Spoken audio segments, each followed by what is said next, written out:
સુરતના ઉધના ખાતે આવેલ દુકાનમાંથી લાખોની ચોરી કરી ભાગી છૂટેલા રીઢા ચોરોને ઉધના પોલીસે ઝડપી પાડ્યા હતા, તો બુરખો પહેરી આવેલા રીઢાઓ સીસીટીવીમાં પણ કેદ થયા હતા।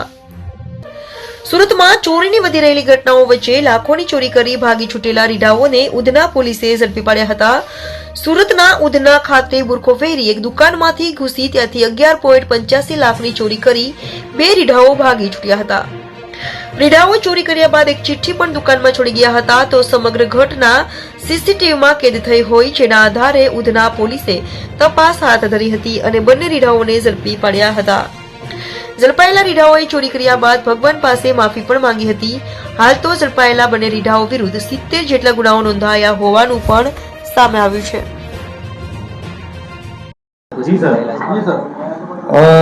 તારીખ 9/10 રાત્રિ દરમિયાન ઉધના પોલીસ સ્ટેશન વિસ્તારની અંદર બીઆરસી લક્ષ્મીનારાયણ ઇન્ડસ્ટ્રીયલનો એક ખાતું છે, જેમાં રઘુપતિ ફેશન નામની એક દુકાનની અંદર રાત્રે ગરફોડનો બનાવ બનેલો હતો, જેમાં ડ્રોવરની અંદરથી 11,85,000ની ચોરી થયેલી હતી। જેની અંદર જે સીસીટીવી ફૂટેજ ચેક કરતા એવું જણાઈ આવેલું હતું કે એક ઈસમ એના બાથરૂમની ગ્રીલને તોડીને અંદર દાખલ થાય છે।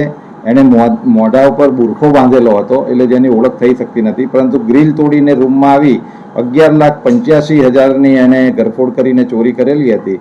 તો ફરિયાદના આધારે પોલીસે તાત્કાલિક ગુનો દાખલ કરી અને પોતાની ટીમો કામ લગાડી, જેમાં ઉધના પોલીસની ડિસ્ટર્બની ટીમને એમાં સફળતા મળી, જેમાં એ લોકોએ ઘણી મહેનત કરી અને હ્યુમન ઇન્ટેલિજન્સ અને ટેકનિકલ સર્વેલન્સના આધારે બે આરોપીઓને પકડેલા છે, જેમાં એક આરોપીનું નામ છે લાલા ઉર્ફે નેલુ ઉર્ફે ગુરખા ઉર્ફે રાજ, જે મૂળ ઓરિસ્સા ગંજામનો રહેવાસી છે, અને બીજો આરોપી છે ગિરીશ ઉર્ફે ધીરજ વનરાજ પાટીલ, જે જલગાંવ મહારાષ્ટ્રનો રહેવાસી છે। આ બંને આરોપીઓ અગાઉ પણ ઘણા ગુનામાં પકડાયેલા છે, જેમાં જે આ લાલા ઉર્ફે ગુરખો છે, જે સુરત શહેરની અંદર 12 જેટલા ગરફોડ ગુનાઓમાં અત્યાર સુધી પકડાયેલો છે।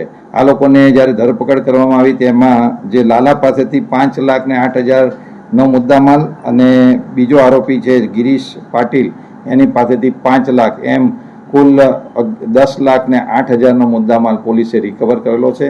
અત્યારે હાલ આરોપીઓ પોલીસ કસ્ટડીમાં છે, તેમની પૂછપરછ ચાલુ છે અને એ લોકોની ફર્ધર પોલીસ કસ્ટડી રિમાન્ડ મેળવી આ ગુનાની અંદર એવો ભાગીને ક્યાં ગયેલા હતા, તેમને કોણે આશરો આપેલો હતો, એની તલસ્પર્શી તપાસ કરવામાં આવશે અને આ સિવાય એ લોકોએ અન્ય કોઈ જગ્યાએ આવા કોઈ ગુના આચરેલા છે કે નહીં, તેની ઊંડાણપૂર્વક તપાસ કરવામાં